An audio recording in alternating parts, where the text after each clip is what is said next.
world was good. It's your universal contact, Sterling Starks, having you on board with another electrifying episode of Top 5. Now, this episode was a request episode by one of the producers. Shouts out to Shane, man. He says, "Hey, yo, Sterling, why don't you make an episode for basketball films? You already did one for football." And I have to because it is that season. It is basketball season. I love basketball. Shane, yo, loves basketball. The world loves basketball. And we all get inspired by great documentaries and films that can help us with our layups, jump shots, and pick and rolls. So let's pick my top 5 right now. Might be some familiar films you've seen. Might be some films you haven't seen. I don't know. But what I do know is you're going to enjoy this episode. So let's get into it. Top 5 basketball movies of all time. Chia. Number 5, we have Like Mike, starring Lil Bow Wow. Lil Bow Wow at the time, and he was little. He was a little kid in an orphanage playing basketball. He found the magical shoes played by Michael Jordan. So whatever got me about the movie, right, is the fact that why the shoes had to come alive during the rain and during the thunderstorm. Why they couldn't just magically come alive from before? I never got that. Keeping that poor kid in danger, like he already didn't have a home, man. Despite receiving mixed reviews from critics, Like Mike was a box office success story, grossing $62.3 million worldwide against a $30 million budget. Just enough to make a better sequel. Not whatever that was right there. Like, for real, bro. Like, if you're gonna make a sequel to a classic like this, it shouldn't have been that, bro. Like, why? Why y'all didn't even waste y'all time with the effort, bro? See, that's so money cash grab. Anyways, I digress. Don't watch the sequel. Watch the original Like Mike. You gonna love it. You gonna love that and not the bullshit sequel. Please, piss on the sequel. That sequel was straight tartar sauce and goblin ass. Number 4, The Sixth Man. The 1997 sports comedy about two brothers playing for the NCAA on the same team. Kadeem Hardison and Marlon Wayans, man, great casting, man. They definitely have a great relationship when it comes to brotherhood and just, solidarity. The fact that his brother comes back from the dead after playing ball with him and it kind of guides him all the way towards to the Final Four is amazing, man. It's great, it's great love in there. There's great comedy in there. I highly recommend it. Great basketball in there, too. Especially if you're a Final Four March Madness fan. Go check this one out, man. It's a hidden gem. Marlon Wayans actually gives really good physical comedy, man, as well as drama when the moments are needed for it. Like I said, the dynamic is there, man. The sports is there. The brotherhood is there. The love is there. The laughter is there. Go watch it. Number 3, the Spike Lee classic, He Got Game. He Got Game is another Denzel Spike Lee classic. From Mo Better Blues to Malcolm X to this gem right here. He Got Game is basically about not only a father and son story, but an intimate love story within basketball. It's about Jesus Shuttlesworth, who's the number 1 prospect in America. And he plays for Harlem. There's no way he's going to go to school. He's taking care of his sister. And he's invited to one of the top-notch schools in the history of America.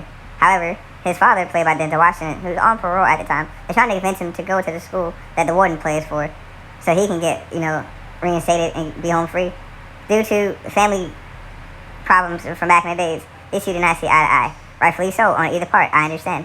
And not only is it a great watch when it comes to the emotional parts of father and son, it has greatness when it comes to love of basketball. So He Got Game, go check that out. Cinematography was great. The soundtrack was golden. The acting, it was top tier pioneer. Like, they really are showing you what goes on behind the scenes of when it comes to recruiting these players. And once again, another top notch golden under the belt. He Got Game. Spike Lee Denzel. Shouts out to Ray Allen, man, one of the best NBA players of all time. He Got Game. Go check it out.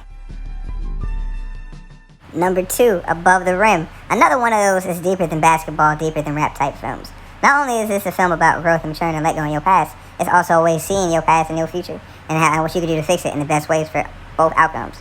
It stars, man, the ensemble cast, including Tupac. He's probably one of the best pieces of this film. You got Marlon Wayans out there as Boogaloo. You got Dwayne, Martin, Leon. They're a great cast, man. Like, everyone seemed like they wanted to be there. They cared about that. I always say if you want to do like a double feature play, do Juice and do Above the Rim. You can swear that Birdie and Bishop came from the same Wakanda tree. Look, the tension is there. The stakes are there. And just the life of a high school player. Granted, it's Negro, like he's 35 years old. Ain't no way he's still in high school. But nonetheless, bro, it was believable.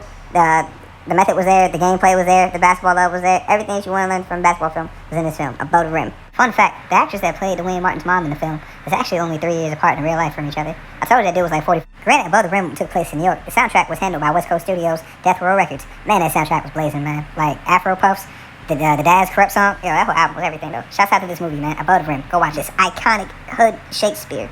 Iconic. To the baseline. And to the number 1. It's my number 1 favorite basketball film of all time. Coach Carter, Sam Jackson. Let's get it.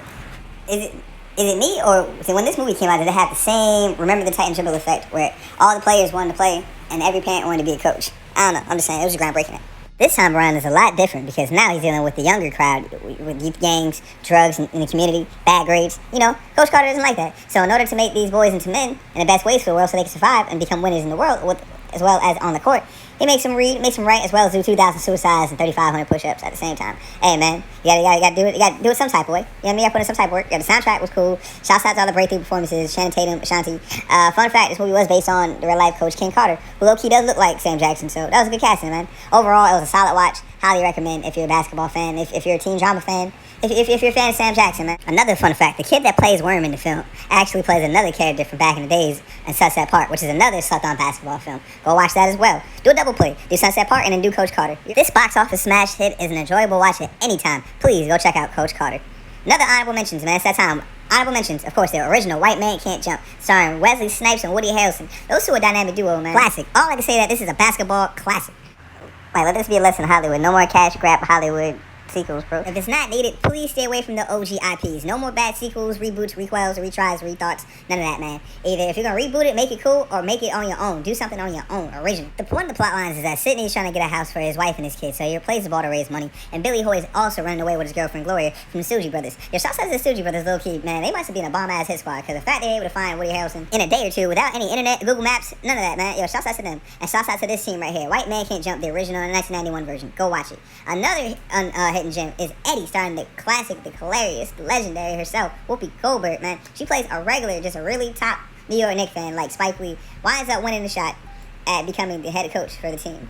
What's so really cool is that she actually got to coach a couple of real players that were in the movie. Shouts out to Rick Fox, man. You always knew you would be an actor, man. Man, the Eddie sensation not only sweeps the entire New York, but the entire nation, man, to the point that she even helps the team get to the playoffs. Of course, it's one of those run-bunt comedies where it's like, oh, it's a woman, what does she know? Come to find out she knew the entire game. As Whoopi Goldberg usually does, man. She has a good time, great laughter, great comedy, great energy, amazing basketball. Shouts out to the teacher from At the Elementary. She's in this movie, too. You know what I'm talking about. Melissa, whatever. Anyways, yo, Dennis Franz is in the movie. This is a great cast, man. Dennis Hopper, God bless. A lot of people are in this movie, man. Listen, go if you're a New York Knicks fan, if you're an NBA fan, you're gonna like this movie, man. Whoopi Goldberg fan, Eddie. I love it because it's like she was more than a coach. She was more like a mom. And like I said, you know, it's funny. When I played basketball, my mom was my coach too. So shout out to all the female coaches, man. They actually know the game more than y'all think, man. Eddie, Whoopi Goldberg, Eddie. There's so many other basketball gems. This one is certainly no different. If you're an NBA fan, if you're a basketball fan, if you're a Whoopi Goldberg fan, watch Eddie. Inspirational, laughable, and enjoyable. Hoop Dreams. This 1994 gem, man, this is a timeless classic, by the way. This documentary about real-life students who are from the neighborhood who are transferred to go play ball for St. Joseph in order to win a championship to help their family get a better housing and better love. Real basketball and a better original storyline, better than this bullshit right here. This is a piece of shit. No more stop making bad sequels. Like, come on. We literally watched William Gates and Arthur Agee literally grow up from freshman year to senior year of basketball, man. See what they're going through in life, man. And see, like, the trials and tribulations as well, the triumphs that go into this. Shouts out to Steve James. He also directed the AI 30 for 30 crossover about his life, too. Steve James, man, keep making movies, bro. Keep making basketball films. Film work, man. Your filmmaking is monumental, man. I gotta say, especially for both basketball films, I'm highly inspired. And you should be, too, man. Hoop Dreams. Me, in my eyes, this is the Friday Night Lights of basketball. Uncut Gems is another honorable mention in my book, man. Starring Adam Sandler. First of all, we know Adam Sandler can play ball. He loves basketball. And the fact that he's playing like this type of character, it's cool, man. I actually like it. I know you're probably thinking, how is this a basketball film? Well, it also stars Kevin Garnett. The main plot is that Adam Sandler's character makes a bet on Kevin Garnett's game in order to win, and it's just mad turmoil and just craziness. Go watch Uncut Gems. It's wild. Hey, shouts out to the Safdie brothers for directing this, man. This is a great gem, no pun intended. Hey, I remember I was in the theaters and I saw this, man. So much anxiety, so much just craziness, so much going on, man. Amazing realistic comedy as well as edge of your seat moments. Go see it, man. Speaking of one of my last honorable mentions is a Basketball Diary starring a young Leonardo DiCaprio. Like I said, man, Leo's been talented since he was a kid, man. Him and Lorenz Tate, bro. It's actually based on a book on a real life guy who wrote the Basketball Diaries, and it was, you know, adapted into a film. Shouts out to Leo, Mark Wahlberg's in the film. It's a great cast, man. It's pretty much these teenage players, man, that play for New York basketball, but they're pretty much doing drugs and crime and just getting into craziness. And they don't even know they want to play basketball now. They get uninspired and they get inspired to play basketball again. It's a whole lot, man. You gotta go watch. Young as he is, man, Leo gives a top-notch firehouse performance in this film, man. It's like you can feel his pain. You can also feel the fact that he loves basketball at the same time. This is a great film. Basketball Diaries. If you haven't seen it, go see it. It's a real life film, man. I think so. Highly recommend. Go watch it on Hulu, Netflix, Tubi, whatever you got. And there you go, folks. That was it. That was the episode, man. I hope y'all enjoyed. I hope y'all cast y'all votes. I hope after when the films that y'all like, or the films I let y'all know the films I like. There's some other films that's out there. You know what I'm saying? You gotta respect that. You gotta respect High Flying Bird. The Fish that was caught that saved Pittsburgh. That's a classic 76 basketball film. Go watch that, man. See, man, there's so many films, man. Air Bud. Look, bro, don't sleep on the film. As long as it's basketball and it's a good basketball film, that's all that matters. Whatever's gonna keep y'all motivated and educated and elevated to go out there and shoot those hoops, go and get it, man. Hey, man, once again, my name is Sterling Starks. I am your gracious host with the most. Like, love, comment, subscribe, share. talk about, react, all of that, man. You let me know which films that you enjoy the most growing up, or even now, which ones you would pop the DVD in or watch on Hulu or Amazon, whichever you want to find out and feel, man.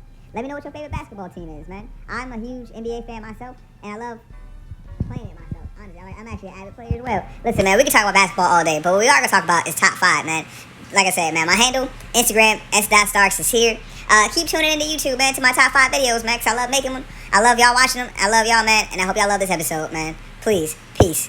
This episode inspired me. I hope as well it inspired you to go out here and play rain, sleet, snow, all that stuff, man. Basketball is the wave. It always has been and always will be. And I hope this film and all these films help you to become the champion and the winner that you need. New top 5 episode every Tuesday. I'm making that official.